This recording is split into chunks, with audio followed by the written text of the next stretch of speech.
The third day of the Republican National Convention has kicked off, with Republicans led by newly elected nominated Donald Trump and J.D. Vance shifting to issues of national security and foreign policy. Well, former Trump administration officials are expected to take the stage to outline what foreign policy would look like in a second Trump term. The lineup will include speeches from Richard Grenell, Trump's former acting director of national intelligence, and Scott Neal, who served as a special forces soldier in Afghanistan.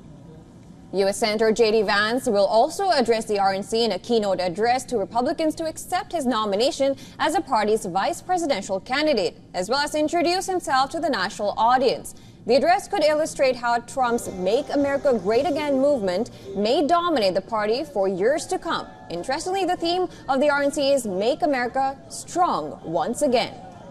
Despite making his name with the 2016 memoir Hillbilly Elegy, Vance remains unknown to the wider public. He is slated to speak for around half an hour in a speech expected to lean heavily on his biography and relating elements of his life story to the experience of ordinary Americans. Talking of foreign policy, Vance has since grown into a cheerleader-in-chief for Trump's anti-immigrant rhetoric and isolationist foreign policy, which includes opposition to U.S. support for Ukraine's war against Russian invasion.